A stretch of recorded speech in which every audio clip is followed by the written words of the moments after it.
Ya, ini silakan Ustaz. Silakan Ustaz. Bismillahirrahmanirrahim. Assalamualaikum warahmatullahi wabarakatuh. Alhamdulillahirabbil alamin wassalatu wassalamu ala asyrafil anbiya'i wal mursalin wa ala alihi wa ashabihi wa man tabi'ahum bi ihsanin ila yaumiddin, amma ba'du. Alhamdulillah, segala puji bagi Allah Rabbul Izzati wal Jalalah yang senantiasa melimpahkan rahmat, taufik, hidayah, serta kita senantiasa bermohon kepada Allah Azza wa Jalla agar Allah memberikan kepada kita istiqamah di dalam beragama dan dipermudah langkah kita menuju surga Allah Subhanahu wa taala. Kemudian salawat beriringkan salam senantiasa kita aturkan buat baginda yang mulia sallallahu alaihi wasallam, uswah dan qudwah kita bersama. Terutama dianjurkan bagi kita untuk memperbanyak salawat di hari Jumat sebagaimana hari sekarang ini.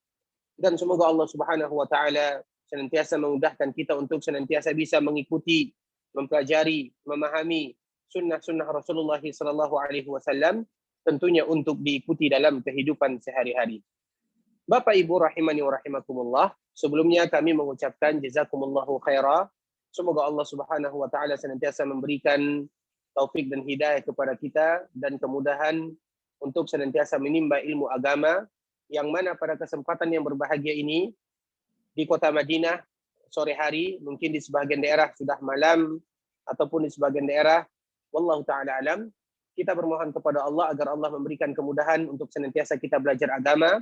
Dan pada kesempatan kali ini insyaallah kita akan melanjutkan kitab tauhid yang dikarang oleh Imam Al-Bukhari rahimahullahu taala, yaitu sebuah kitab yang ada di dalam Sahih Al-Bukhari. Dan kitab tauhid adalah sebuah kitab yang diletakkan oleh Imam Al-Bukhari paling terakhir dari kitabnya. Tujuannya tidak lain tidak bukan adalah berkeinginan supaya kita wafat dan bertemu dengan Allah Subhanahu wa taala dalam bertauhid sebenar-benarnya yang diinginkan oleh Allah Subhanahu wa taala dan yang diinginkan oleh Rasulullah sallallahu alaihi wasallam. Bapak Ibu rahimani wa rahimakumullah, sebelum kita memaparkan, maka kami meminta kepada Ustaz kita, Ustaz Ikhlas, mungkin untuk membacakan bab yang berikutnya, halaman 8, yaitu babu qaulillahi ta'ala, qul ud'ullaha aw ud'ur rahman ila akhirih. Fa'alal Ustaz falyatafaddal mashkura wa ma'jura. Sebentar. Ini bisa dilihat screen-nya ya? Bisa. Ya, nah, bisa dilihat. Bisa, silakan. Bismillahirrahmanirrahim. Alhamdulillahi rabbil alamin. Wassalatu wassalamu ala al-mab'uthi rahmatan lil alamin wa ala alihi wa sahbihi ajma'in. Allah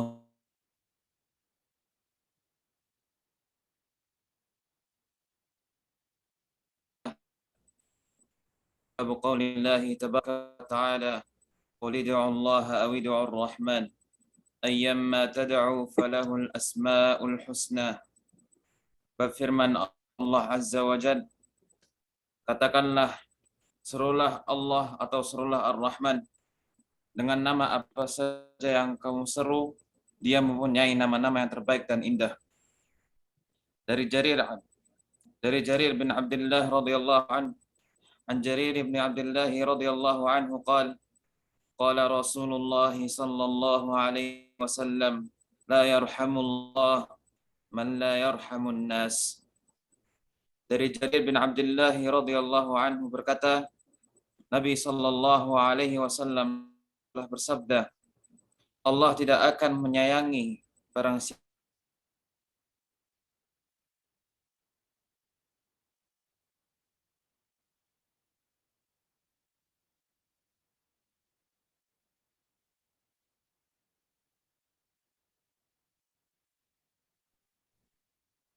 Assalamualaikum.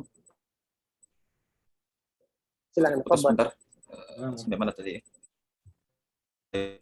Dari Jarir bin Abdullah radhiyallahu anhu qala, beliau berkata, bahwasanya Nabi sallallahu alaihi wasallam bersabda, Allah tidak akan menyayangi barang siapa yang tidak menyayangi para manusia. An Usamah bin Zaid radhiyallahu anhu qala, كنا عند النبي صلى الله عليه وسلم إذ جاءه رسول إحدى بناته يدعوه إلى ابنها في الموت فقال النبي صلى الله عليه وسلم ارجع فأخبرها أن لله ما أخذ وله ما أعطى وكل شيء عنده بأجل مسمى فمرها فلتصبر ولتحتسب فأعادت الرسول أنها أقسمت لتأتينها فقام النبي صلى الله عليه وسلم وقام معه سعد بن عبادة ومعاذ بن جبل فدفع الصبي إليه ونفسه تقعقع كأنها في شن ففاضت عيناه فقال له سعد يا رسول الله قال هذه رحمة جعلها الله في قلوب عباده وإنما يرحم الله من عباده الرحماء. Dari Usamah bin Zaid radhiyallahu anhu berkata, tatkala kami bersama Nabi sallallahu alaihi wasallam ketika datang seorang utusan salah satu dari putri-putrinya mengundang Nabi sallallahu alaihi wasallam untuk datang menghadiri kematian anaknya. Maka Nabi sallallahu alaihi wasallam bersabda kepadanya, kembalilah dan kabarkanlah bahwa sesungguhnya bagi Allah apa-apa yang telah diambil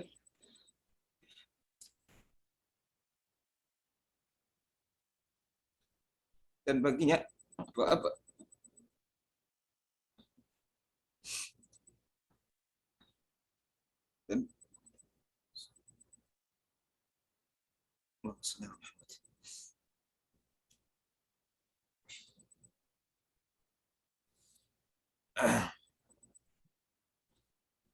dan baginya apa-apa yang telah diambil dan segala sesuatu ada ajalnya yang tertentu. Maka perintahlah kepadanya untuk bersabar dan berharap pahala kepada Allah Azza wa Jalla.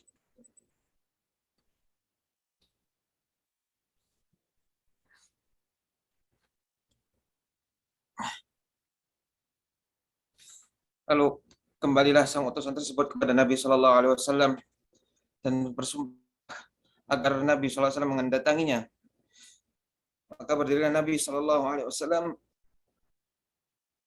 bersama Sa'ad bin Ubadah dan Mu'adz bin Jabal. Lalu diserahkan anak itu kepada Nabi Shallallahu Alaihi Wasallam dan nafas anak itu tersengah-sengah seakan dia sedang berjuang. Lalu Nabi Shallallahu Alaihi Wasallam meneteskan air matanya.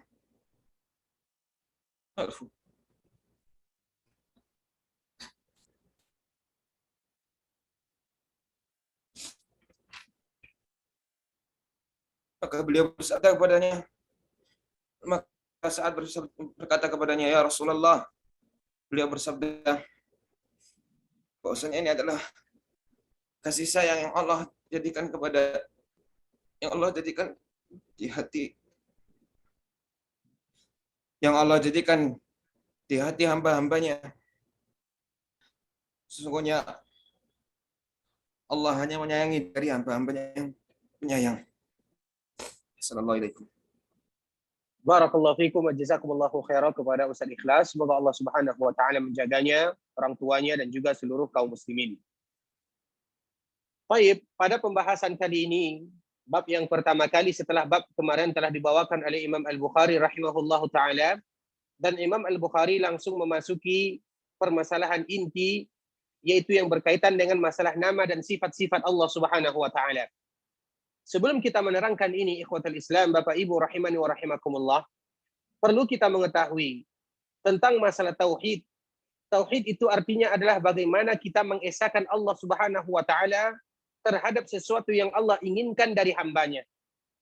Sehingga ada sebahagian para ulama mereka yang membagi tauhid menjadi tiga.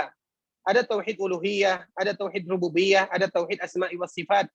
Dan itu dilihat dan disebutkan oleh Imam At-Tabari rahimahullahu taala, dan juga disebutkan oleh Imam Ibnu Mandah, dan bahkan dinukilkan oleh Imam Asy-Shinqiti rahimahullahu taala dan juga ulama-ulama yang lainnya, bahwa itu merupakan di antara bentuk para ulama membagi tujuan mereka membagi tauhid tersebut adalah untuk mengembalikan manusia agar mereka betul-betul mentauhidkan Allah Subhanahu wa taala.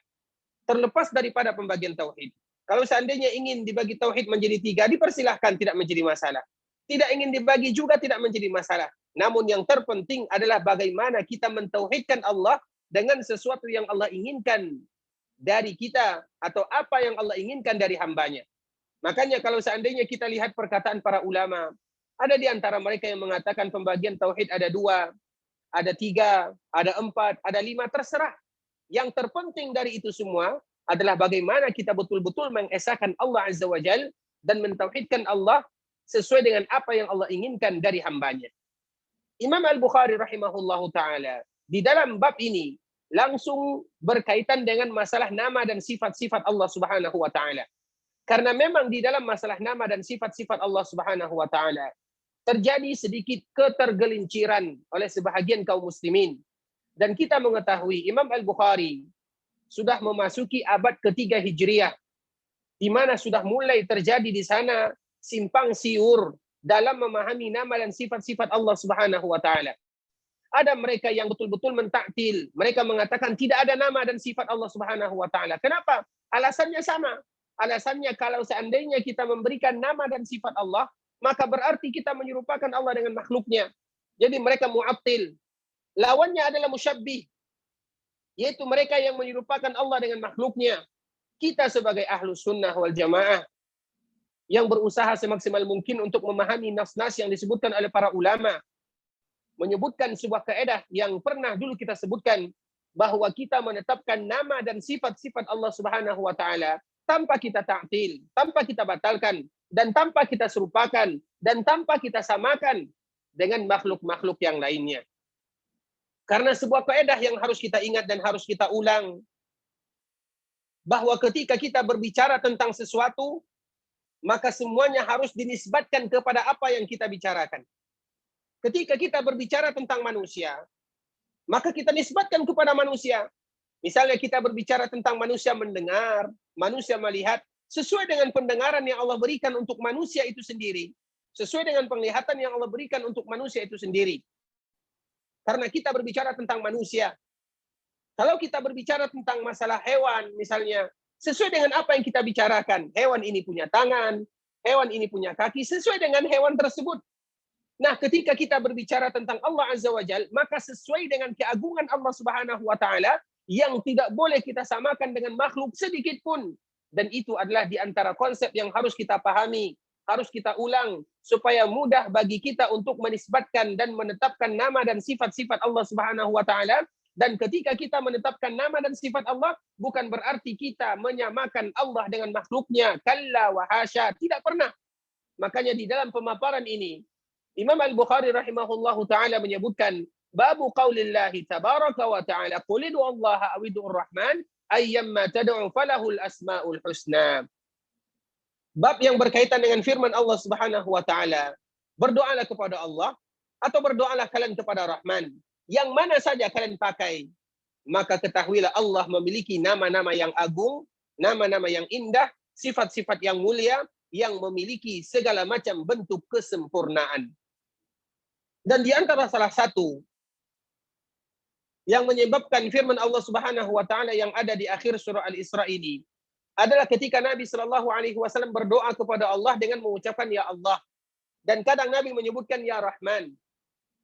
Maka ada sebahagian orang-orang Quraisy, mereka mendengar Nabi mengucapkan ya Allah dan juga Nabi mengucapkan ya Rahman.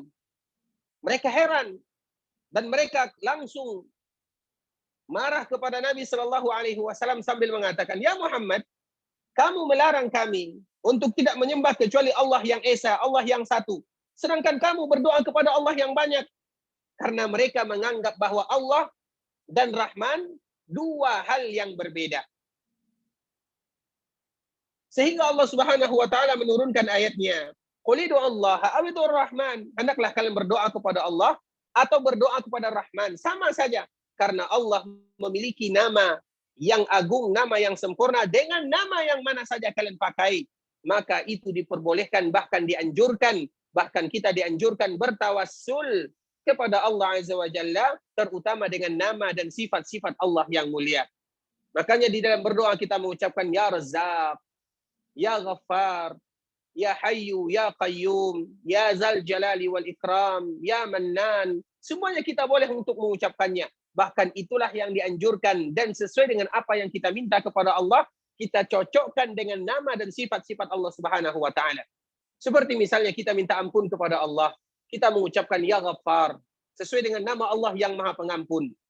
Kemudian kita minta rezeki kepada Allah, maka kita mulai dengan nama Allah yang mulia, sifat Allah yang agung, Ya Razzaq, Ya Mannan, Ya Karim.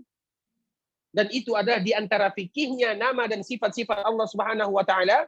Setiap kali kita meminta, bermohon, beribadah kepada Allah, kita sesuaikan dengan nama dan sifat-sifat tersebut. Kemudian ikhwatal Islam, di dalam ayat ini Imam Al-Bukhari atau di dalam bab ini Imam Al-Bukhari membawakan dua hadis. Yang pertama adalah hadis Jarir bin Abdullah Al-Bajali, bahwa Nabi SAW menyebutkan la yarhamullah man la yarhamun nas, bahwa sesungguhnya Allah tidak merahmati mereka yang tidak merahmati manusia. Kemudian hadis yang kedua yaitu hadis Usamah bin Zaid radhiyallahu taala anhu, ketika datang salah seorang utusan dari putri-putri Nabi SAW. Dalam riwayat yang lain, wanita-wanita Ansar mengirim utusan kepada Nabi SAW untuk melihat keadaan anaknya yang sedang dalam sakaratul maut. Kemudian Nabi SAW berpesan kepada utusan tersebut sambil mengatakan, pergilah kamu kepada anakku atau pergilah kamu kepada sahabiat tersebut. Kemudian ucapkanlah bahwa kita ini anna lillahi ma akhadh, bahwa sesungguhnya milik Allah lah apa yang dia ambil, dan kembali kepadanya apa yang dia berikan, dan segala sesuatu ada batasan-batasannya, ada batasan waktunya. Dan ini merupakan doa yang dibaca ketika ada salah seorang di antara kita dan kaum muslimin mendapatkan kemalangan, atau salah seorang di antara kita meninggal. In anna lillahi ma akhadh wa lahu ma a'ta wa kullu syai'in indahu ila ajalin musamma falnasbir wal tahtasib. Itulah yang diajarkan Nabi sallallahu alaihi wasallam. Kemudian utusan tersebut pergi kepada putri Nabi sallallahu alaihi wasallam. Namun utusan ini datang kembali kepada Nabi SAW. Dan putri Nabi atau wanita Ansar ini bersumpah dengan nama Allah, bermohon kepada Nabi SAW untuk datang melihat anaknya yang sedang dalam sakaratul maut. Kemudian maka Nabi pun SAW pergi bergegas melihat mereka bersama sahabatnya Sa'ad bin Ubadah dan Mu'adz bin Jabal. Kemudian anak tersebut diberikan kepada Nabi SAW yang sedang menghela nafasnya, yang sedang berjuang, yang sedang menghadapi sakarat. Maka Nabi pun ketika melihat bayi tersebut meneteskan air mata. Ketika Nabi SAW meneteskan air mata, dan itu sesuatu yang aneh, karena memang di antara tabiat orang-orang jahiliyah dulu, mereka memiliki sebuah adat atau mereka memiliki yang namanya muru'ah yang berbeda. Anggapan mereka wibawa. Bahkan juga di antara yang pernah disebutkan Rasulullah SAW, ketika Nabi mencium anak kecil, maka ada sahabat yang bertanya, ya Rasulullah, saya punya 10 anak. Tidak satu pun di antara mereka yang aku cium. Maka juga disebutkan Nabi SAW hadis yang sama. Begitu juga, jadi para sahabat ini sudah terbiasa dengan kebiasaan mereka. Maknanya tegar. Karena biasanya tidak mudah meneteskan air mata, terutama bagi seorang laki-laki. Namun tidak demikian dengan Rasulullah SAW yang memberikan pelajaran yang berharga kepada kita sebagai umatnya. Maka Nabi meneteskan air mata. Kemudian Sa'ad mengatakan, kenapa engkau meneteskan air mata ya Rasulullah? Seolah-olah itu yang dikatakan oleh Sa'ad bin Mu'adz atau Sa'ad bin Ubadah. Maka Rasul menyebutkan, wahai sahabatku, hadhihi rahmatun ja'alallahu fi qulubi ibadih. Ini merupakan di antara rahmat yang Allah berikan dan jadikan di dalam hati hamba-hambanya, dan mereka yang tidak menyayangi Allah pun tidak akan sayang kepada mereka. Di dalam dua hadis ini, Bapak Ibu rahimani wa rahimakumullah, di antara sifat yang disebutkan oleh Imam Al-Bukhari tentang sifat Allah Subhanahu wa taala adalah Rahman, sesuai dengan ayatnya. Qul ud'ullaha aw ud'ur Rahman. Di antara sifat Allah Subhanahu wa taala adalah Rahman. Allah adalah zat yang maha Rahman, Allah adalah zat yang maha Rahim. Kita pun ada di antara kita yang sifat kita adalah Rahman. Bahkan tidak salah atau banyak di antara wanita-wanita kaum muslimin namanya adalah rahmah. Atau juga di antara sebahagian kaum muslimin namanya Rahman. Dinisbatkan kepada nama dan sifat-sifat Allah Subhanahu wa taala. Maknanya apa? Kita sebagai manusia juga memiliki kasih sayang. Namun kita harus mengetahui supaya kita sadar betapa sayangnya Allah Subhanahu wa taala kepada hambanya, bahwa kasih sayang yang Allah berikan kepada penduduk bumi ini hanya 1% dari 100% kasih sayang yang dimiliki Allah Subhanahu wa taala. Kita lihat ketika seorang ibu yang sayang kepada anaknya, ketika orang tua yang bekerja siang dan malam demi keluarganya, ketika ada hewan-hewan yang melindungi anak-anaknya dan keluarganya, ketahuilah itu semua merupakan kasih sayang yang Allah titipkan di dunia. Namun itu hanya satu bagian dan masih ada 99 bagian. Nah, bagaimana kasih sayang Allah Subhanahu wa taala? Kalau kasih sayang seorang hamba saja demikian keadaannya, maka ketahuilah bahwa Allah Subhanahu wa taala Rahman, bahwa sesungguhnya Allah Subhanahu wa taala Rahim. Dan apabila seorang hamba mengetahui bagaimana kasih sayang Allah, maka mereka tidak akan pernah putus asa dari rahmat Allah Subhanahu wa taala, sehingga Allah menyebutkan wa rahmati wasi'at kulla syai'. Rahmatku, kasih sayangku meliputi segala sesuatu. Dan itu merupakan ayat kabar gembira bagi kita sebagai seorang hamba. Apapun yang kita lakukan di dunia, maksiat sebesar apapun yang kita pernah lakukan, apapun yang pernah kita kerjakan, jangan pernah berburuk sangka kepada Allah. Karena Allah Subhanahu wa ta'ala maha luas rahmat dan kasih sayangnya. Tinggal kita senantiasa meminta, memohon kepada Allah agar Allah senantiasa memberikan rahmat dan kasih sayang tersebut kepada kita. Jadi di dalam pembahasan bab ini, ikhwatal Islam, Bapak Ibu rahimani wa rahimakumullah, yang dibahas adalah di antara salah satu nama dan sifat Allah, yaitu sifat Rahman. Barakallahu fikum. Kemudian kita lanjutkan ke dalam bab yang selanjutnya. Tafadhal kepada saudara kita Ikhlas, jazakumullahu khairan. Assalamualaikum alaikum. Bab qaulillahi ta'ala, inna allaha huwa ar-razzaqu dzul quwwatil matin.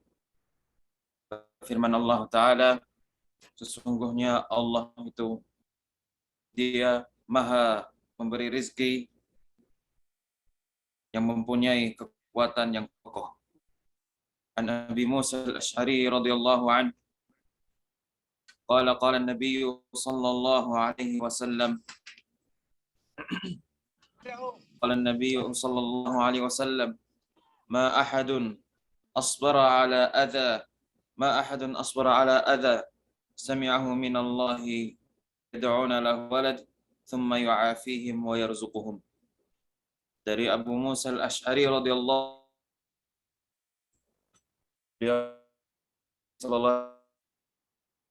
bersabda, tidak ada satupun yang lebih sabar daripada apa yang dia tidak ada satu orang pun yang lebih sabar dari gangguan yang dia dengar daripada Allah Azza wa Jalla. Mereka menyuruh Allah memiliki anak, sedangkan Allah masih memberikan mereka kesehatan dan memberi mereka rezeki.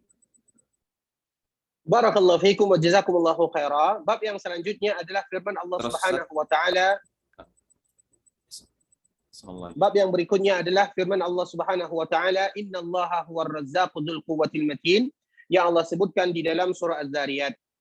Tentunya kita mengetahui surat ini adalah surat atau ayat ini merupakan ayat yang senantiasa kita dengar.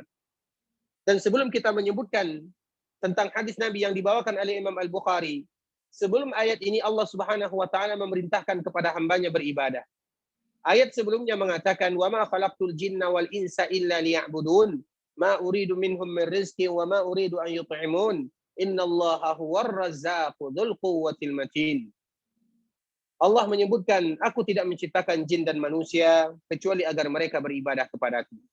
Dan yang harus kita ingat semuanya, Bapak Ibu ikhwatal Islam, bahwa ibadah tidak pernah bertentangan selama-lamanya dengan masalah rezeki. Bahkan mereka yang betul-betul beribadah kepada Allah, Allah akan mempermudah dan melancarkan rezeki mereka. Setiap ayat yang berbicara tentang Allah mewajibkan kepada kita beribadah, maka setiap ayat itu pula lah Allah berbicara bahwa kita bahwa rezeki Allah atau bahwa rezeki kita ditanggung oleh Allah Subhanahu wa taala. Karena memang ada sebagian anggapan kaum muslimin, kalau seandainya mereka salat, kalau seandainya mereka zakat, kalau seandainya mereka puasa, kalau seandainya mereka menghadiri majelis ilmu, belajar agama, maka akan kurang rezeki mereka. Waktu mereka mencari rezeki akan kurang. Dan ketahuilah ikhwatul Islam, ayat ini yang membantahnya. Rezeki Allah yang menentukan. Betapa banyak orang yang biasa saja pekerjaannya, namun Allah berikan kepada mereka rezeki yang berlimpah ruah. Betapa banyak orang yang bekerja dari pagi sampai pagi, namun rezekinya begitu-begitu saja.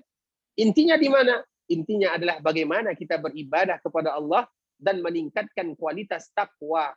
Karena dengan demikianlah Allah akan mempermudah dan melancarkan rezeki kita bersama. Karena yang kita cari adalah bagaimana Allah memberikan keberkahan dalam rezeki tersebut. Sedikit atau banyak itu urusan kedua. Namun urusan yang pertama adalah keberkahan. Kalau sudah berkah, maka kita akan mendapatkan kebahagiaan. Di dalam ayat ini, innallaha huwar razzaqu dzul quwwatil matin. Allah yang zat yang maha memberi rezeki dan Allah yang maha kuat. Jadi di sini memiliki dua sifat yang diberikan atau dua sifat yang dimiliki oleh Allah Subhanahu wa taala, Razzaq, kemudian Al-Matin, Al-Quwa Al-Matin, yaitu kekuatan yang betul-betul sangat kuat. Kemudian Imam Al-Bukhari membawakan hadis Abu Musa Al-Asy'ari radhiyallahu taala anhu bahwa Rasulullah sallallahu alaihi wasallam menyebutkan, "Ma ahadun asbara ala adza sami'ahu min Allah yad'una lahul walad, tsumma yu'afihi wa yarzuquhum." Tidak ada orang yang paling sabar. Maknanya apa? Allah Subhanahu wa taala paling sabar menghadapi celaan hamba-hambanya yang mencela Allah Subhanahu wa taala. Ada orang yang mencela Allah dengan lisannya.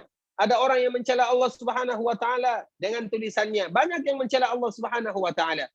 Orang-orang yang mengatakan Allah punya anak seperti orang Yahudi mencela Allah Subhanahu wa taala. Orang Nasara mencela Allah Subhanahu wa taala. Wa qalatil yahudu Uzairun ibn Allah wa qalatil Nasara al-Masih ibn Allah. Orang Yahudi mengatakan bahwa Uzair anaknya Tuhan. Orang Nasara mengatakan bahwa Nabi Isa anaknya Tuhan. Dan itu adalah pelecehan yang sangat besar.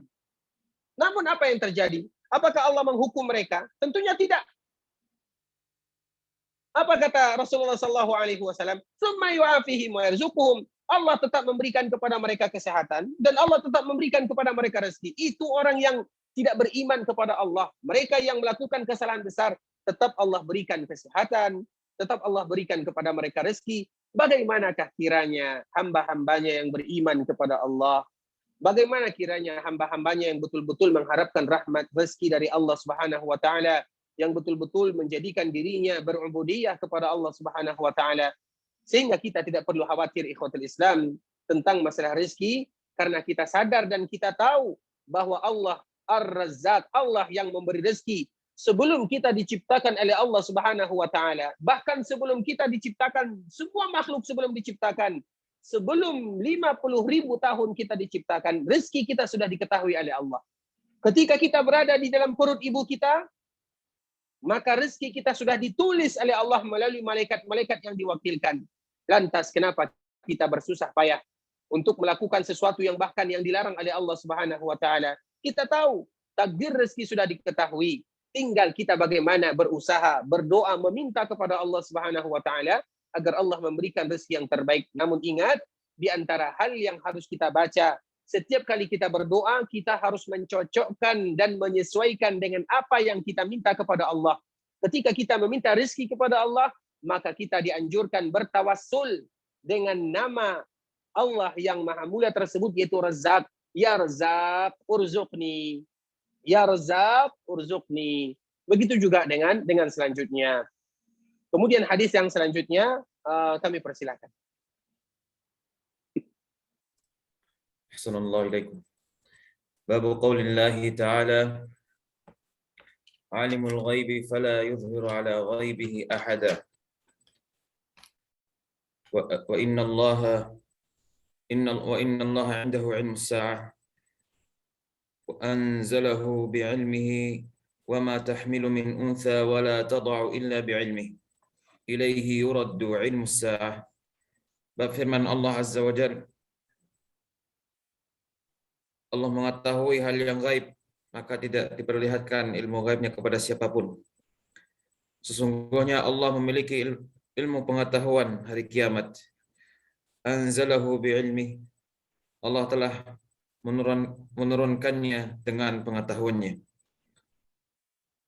Dan tidak ada seorang perempuan pun yang mengandung dan melahirkan kecuali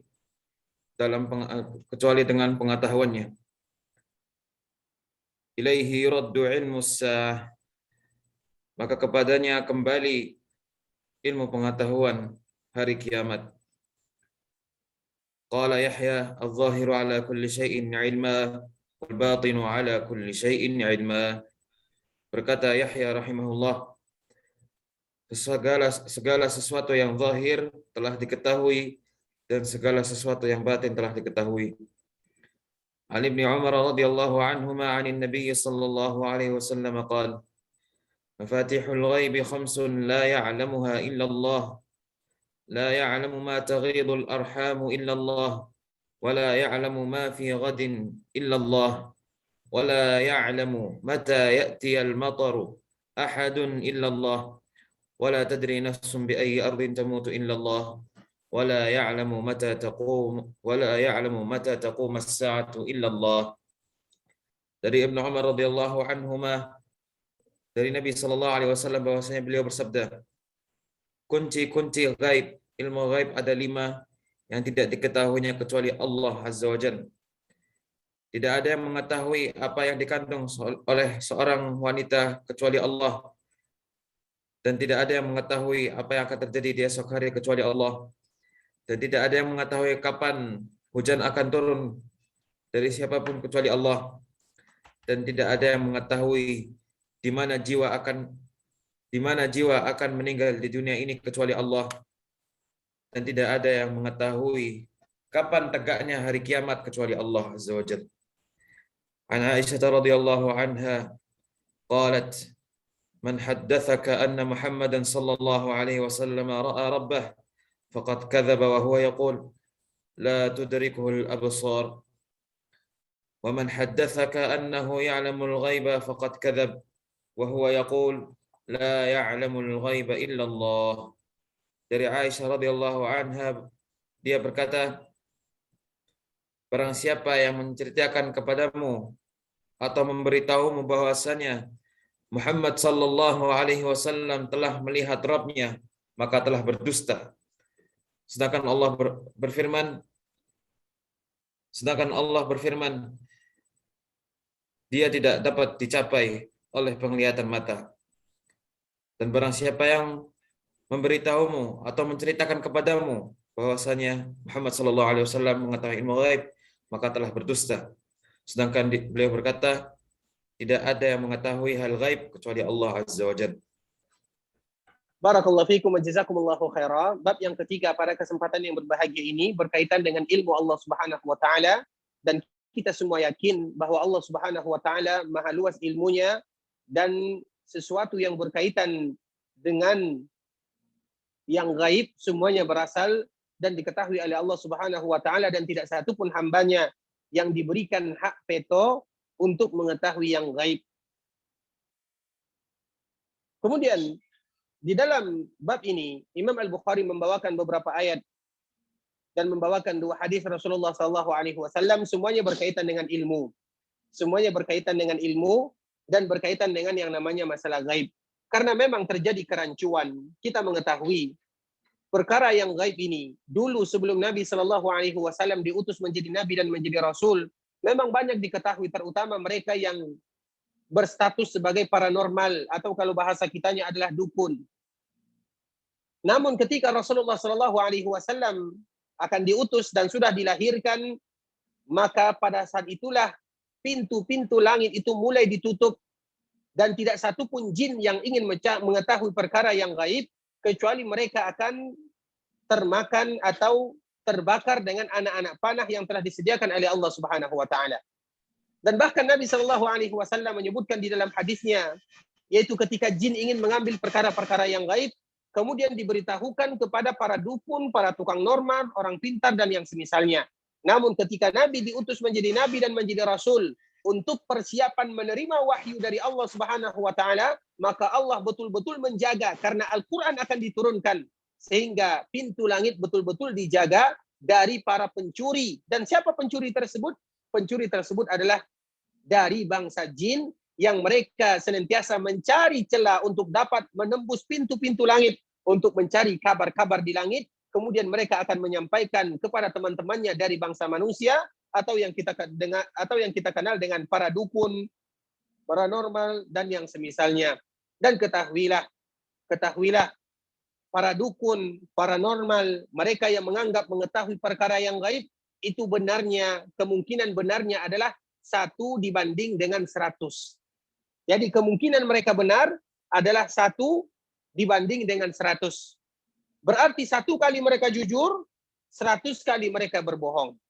Maknanya apa? Memang ada di antara yang disampaikan jin tersebut benar. Namun itu adalah fitnah. Tidak ada yang namanya mengetahui yang gaib kecuali Allah. Karena ilmu tersebut adalah ilmu yang dikhususkan untuk Allah bagi dirinya. Kemudian dalam hadis yang pertama, hadis Abdullah bin Umar radhiyallahu taala anhuma, bahwa pintu-pintu yang gaib tersebut ada 5 dan telah disebutkan bahwa tidak ada yang mengetahui di rahim, kemudian tidak tahu siapapun apa yang akan terjadi besoknya, kemudian tidak satu pun yang mengetahui tentang masalah hujan, kapan turunnya, dan tidak satu pun di mana mereka mengetahui kapan mereka meninggal, di bumi mana mereka meninggal, sebagaimana kita tidak tahu tentang perkara-perkara hari kiamat. Karena sekarang kita melihat banyak orang yang menyebutkan bahwa ini akan terjadi ini, akan terjadi itu, akan terjadi ini, akan terjadi itu. Ketahuilah ikhwatal Islam, tidak boleh kita berbicara tentang perkara yang gaib kecuali ada batasan-batasannya. Apa yang disebutkan Nabi, kita sebutkan. Apa yang tidak disebutkan Nabi, tidak kita sebutkan. Namun ada di sana istilah cocok logi. Tidak boleh kita mencocok-cocokkan sesuatu bahwa ini akan terjadi ini, bahwa itu akan terjadi itu, karena itu bukan urusan kita. Dan itu adalah bagian daripada mereka yang menerka-nerka perkara yang gaib. Kemudian hadis Aisyah radhiyallahu taala anha, bahwa Aisyah menyebutkan tentang kejadian Isra dan Mi'raj. Barang siapa yang menyebutkan bahwa Rasul melihat Allah Subhanahu wa taala, maka dia berbohong. Barang siapa yang mengatakan bahwa Nabi Muhammad SAW melihat Allah, maka dia berbohong. Maknanya apa? Ketika Rasulullah SAW Mi'raj, pergi ke langit pertama, kedua, ketiga, keempat, kelima, keenam, ketujuh. Bahkan Nabi SAW sampai ke Sidratul Muntaha. Dan Allah Subhanahu wa taala berbicara dengan Rasul kita yang mulia SAW. Namun Nabi tidak melihat Allah Subhanahu wa taala dengan matanya. Karena memang kita tidak bisa melihat Allah Azza wa Jalla di dunia, kecuali kalau seandainya kita sudah berada di dalam surga, bahkan itu merupakan nikmat yang paling mulia melihat Allah Azza wa Jalla. Sehingga di dunia dan selama kita masih hidup, belum bisa kita melihat Allah Subhanahu wa taala, dan begitu juga dengan Rasulullah sallallahu alaihi wasallam. Kemudian juga hadis Aisyah mengatakan, barang siapa yang mengatakan bahwa Nabi tahu tentang perkara yang gaib, maka dia telah berbohong karena tidak tahu siapapun di antara makhluknya perkara-perkara yang gaib. Barakallahu fikum ikhwatal Islam, saudara kaum muslimin. Mungkin sampai di sini dulu sedikit pemaparan yang singkat ini karena waktu kita yang terbatas. Sekarang kita buka sesi yang kedua. Mungkin ada di antara Bapak Ibu yang ingin bertanya, kami persilahkan. Barakallahu fikum wa jazakumullahu khairan. Jazakumullahu khairan wa ahsanallahu ilaikum. Jazakumullah khairan. Barakallahu Insya Allah fikum. silakan Bapak Ibu akan dipandu oleh Bapak Lurah kita ini dari Yanbu, Bapak Faisal. Silakan Pak Faisal nanti dipandu ya. Silakan Bapak Ibu yang mau bertanya kepada Ustadz. Jazakumullah khairan Ustaz. Barakallahu fiikum. Baik. Silakan Bapak-bapak, Ibu-ibu yang ada pertanyaan bisa ditulis di chat atau kalau mau bertanya langsung juga silakan. Kami persilakan. Saya mau bertanya Pak Ustadz. Silakan. Assalamualaikum warahmatullahi wabarakatuh. Waalaikumsalam warahmatullahi wabarakatuh. Pak Ustadz, mengenai masalah tentang yang gaib tadi, yang hanya diketahui itu cuma Allah, yang tahu cuma Allah Subhanahu wa taala. Tapi di surat jin itu Allah memberitahukan bahwasanya kecuali ada yang diberitahu gitu oleh Allah Subhanahu wa taala tentang perkara gaib, itu maksudnya apa ya Ustaz? Jazakallah. Ayatnya mungkin ini Barakallahu illa man irtada min rasul. Iya. Ya, betul itu ya Ustaz. Barakallahu fikum kepada Bapak kita yang bertanya. Semoga Allah Subhanahu wa taala menjaganya dan menjaga keluarganya serta menjaga kita bersama. Tentunya ketika Allah Subhanahu wa taala menyebutkan di dalam surah Jin tersebut, kemudian Allah menyebutkan illa man irtada, kecuali bagi mereka yang diridai oleh Allah Subhanahu wa taala. Berarti memang tidak ada yang tahu yang gaib kecuali orang-orang yang diridai oleh Allah dari para nabi dan para rasul yang Allah memberitahukan kepada mereka. Ketika Allah memberitahukan kepada mereka, berarti mereka sendiri, para nabi dan para rasul itu tidak tahu. Sebelumnya mereka tidak tahu, kemudian mereka menjadi tahu karena Allah yang memberitahu. Jadi memang masalah yang gaib itu tidak satupun yang diketahui oleh hambanya, kecuali mereka-mereka yang disebutkan sedikit oleh Allah Subhanahu wa taala. Dan memang di antara para nabi dan para rasul, mereka mengetahui sesuatu yang gaib tersebut yaitu melalui wahyu. Bukan berarti mereka tahu yang gaib, dan mereka tidak pernah tahu yang gaib kecuali Allah yang memberitahukan kepada mereka. Maknanya yang gaib hanya Allah yang tahu, sedangkan para nabi, para rasul ataupun hamba-hamba yang dipilih oleh Allah Azza wa Jalla itu adalah wahyu untuk para nabi dan para rasul, ilham untuk yang lainnya. Jadi mereka pada dasarnya tidak tahu yang gaib, namun Allah yang memberitahukan melalui yang tadi telah disebutkan. Barakallahu fikum wa jazakumullahu khairan. Jazakallahu khairan, Ustaz. Terima kasih. Barakallahu fikum. Assalamualaikum Ustaz. Waalaikumsalam warahmatullahi Jazakumullah khair. Hayakumullah Ustaz. Afwan, tadi Ustaz ketika menjelaskan tentang luasnya rahmat Allah yang menyinggung beberapa nama kaum muslimat, ada yang bernama Rahmah, kemudian ada yang bernama Rahman. Ya, hukum penggunaan nama Rahman ya Ustaz. Jazakumullah khair. Allah yubarik fikum. Barakallahu fikum kepada Bapak kita yang bertanya. Semoga Allah Subhanahu wa taala merahmatinya, memberkahinya dan juga memberikan keberkahan kepada kita bersama. Tentunya kalau seandainya kita mengambil nama Allah Subhanahu wa taala tanpa menggunakan alif lam. Karena nama Allah Subhanahu wa taala adalah Ar-Rahman. Nama Allah adalah Ar-Rahman menggunakan alif lam. Nama Allah adalah Al-Hakim. Kalau seandainya kita menggunakan alif lam maka tidak boleh.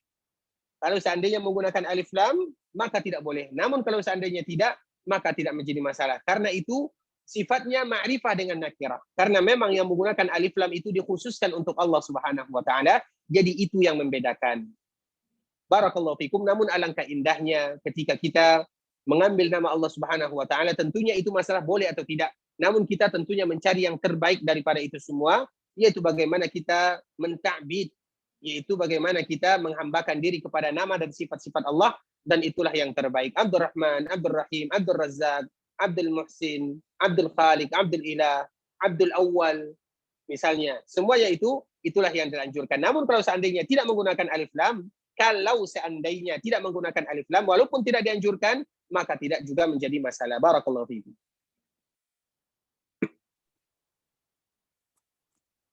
Silahkan Bapak-Bapak yang lain, kalau ada pertanyaan.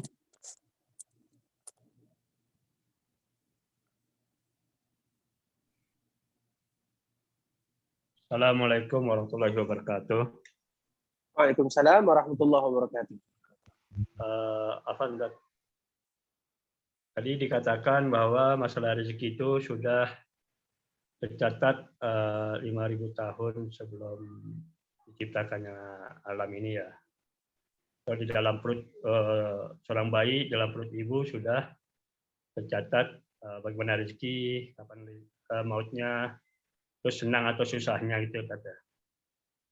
Terus kalau misalnya ada hadis mengatakan man arada ayyabsatallahu rizqahu fi asalihi falyasir rahimahu gitu kan. Terus begitu bagaimana korelasinya dengan rezeki yang sudah ditetapkan? Terus kalau kita ingin rezeki kita nambah, kita bersilaturahim gitu. Itu aja sebenarnya. Barakallahu fikum kepada Bapak kita yang bertanya. Semoga Allah Subhanahu wa taala menjaganya dan juga menjaga keluarganya serta seluruh kaum muslimin. Pertanyaan ini berkaitan tentang secara umum berkaitan tentang takdir Allah Subhanahu wa taala. Dan di antara takdir Allah Subhanahu wa taala adalah masalah rezeki. Yang perlu kita ketahui, betul Allah Subhanahu wa taala telah menentukan takdir hamba dan makhluknya qabla yakhluqas samawati wal arda bi 50,000 sanah. sebelum Allah menciptakan langit dan bumi 50.000 tahun lamanya. Semuanya sudah ditulis oleh Allah Subhanahu wa taala. Bahkan pertama kali Allah menciptakan al-qalam, awwalu ma khalaqallahu al-qalam faqala lahu uktub fakataba ila yaumil qiyamah. Pertama kali Allah Subhanahu wa taala menciptakan kalam, maka Allah mengatakan kepadanya tulis. Maka kalam tersebut menulis semua kejadian sampai hari kiamat. Maknanya apa? Semuanya sudah tertulis, itu takdir. Begitu juga dengan rezeki kita. Hanya saja yang menjadi permasalahan, tidak satu pun di antara kita yang tahu tentang takdir tersebut. Tidak tahu satu pun di antara kita yang tahu tentang rezeki kita tersebut. Sehingga apabila kita tidak tahu, maka yang harus kita lakukan adalah berusaha, kemudian berdoa, dan baru bertawakal kepada Allah Subhanahu wa taala. Karena kita tidak tahu. Kita tidak tahu apakah rezeki kita sekian, kita tidak tahu apakah rezeki kita jumlahnya sedemikian, kapan waktunya, bagaimana caranya, kita tidak pernah tahu. Sehingga ikhwatul Islam, dari sinilah para ulama membagi takdir itu. Ada takdir yang betul-betul tidak diketahui kecuali Allah Subhanahu wa taala. Ada takdir yang Allah Subhanahu wa taala wakilkan kepada malaikat-malaikatnya. Ada takdir yang Allah beritahukan kepada para malaikatnya. Takdir yang ada di sisi Allah Subhanahu wa taala tidak akan pernah berubah. Sedangkan takdir yang diberitahukan oleh Allah kepada para malaikatnya bisa jadi berubah. Seperti hadis yang tadi telah disebutkan. Rasulullah SAW menyebutkan, man arada an yabsuta lahu fi rizqihi. Barang siapa yang ingin dilapangkan rezekinya, dipanjangkan umurnya, falyasil rahimah, maka hendaklah dia menyambung tali silaturahim. Allah Subhanahu wa taala sudah tahu bahwa fulan ini nanti di umurnya 45 tahun akan menyambung tali silaturahimnya yang sudah terputus sekian lama. Maka dengan itu pula lah Allah tambah rezekinya, Allah tambah umurnya. Di catatan malaikat tidak demikian. Kita contohkan di catatan malaikat umurnya 60 tahun. Rezekinya 1 miliar misalnya. Kita contohkan. Namun Allah mengetahui bahwa fulan ini suatu saat ketika berumur sekian-sekian, dia akan menyambung tali silaturahim yang sebelumnya dia putuskan. Kemudian Allah beritahukan lagi kepada malaikatnya, tambah umur hambaku, tambah rezeki hambaku.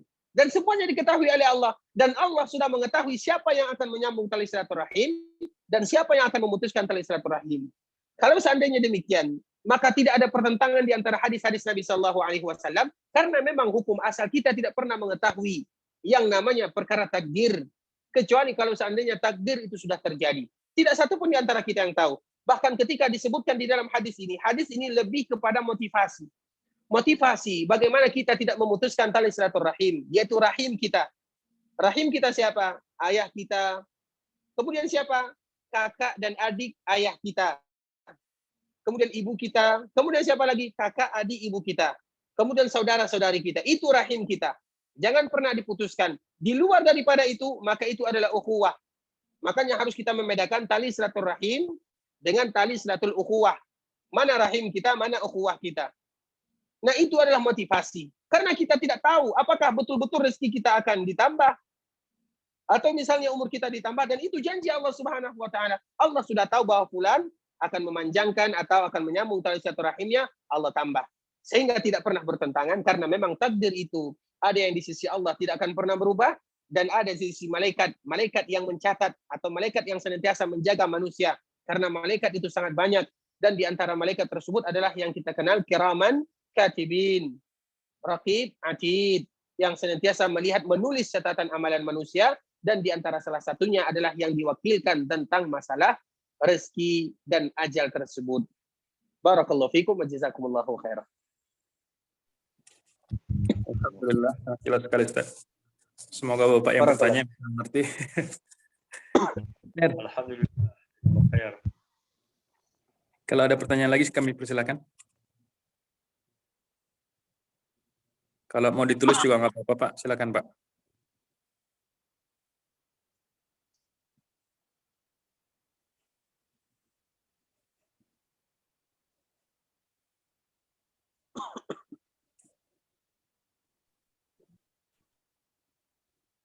Abu Labibah tuh biasanya tanya tuh, Abu Labibah mana?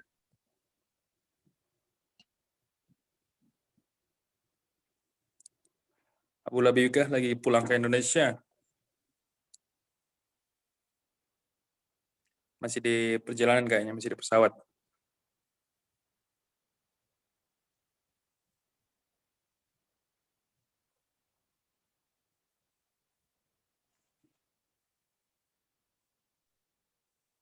Mungkin sudah tidak ada Pak Faisal.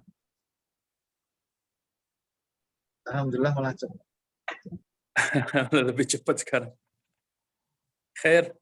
Kalau tidak ada lagi, mungkin bisa ditutup, Ustaz. Barakallahu fiikum ikhwatal Islam, Bapak Ibu rahimani wa rahimakumullah. Sebelumnya kami mengucapkan jazakumullahu khairan. Semoga Allah Subhanahu wa taala senantiasa memberikan kemudahan kepada kita untuk senantiasa dimudahkan belajar tentang agama Allah Subhanahu wa taala, karena memang jalan yang termudah menuju surga adalah dengan belajar agama Allah Subhanahu wa taala.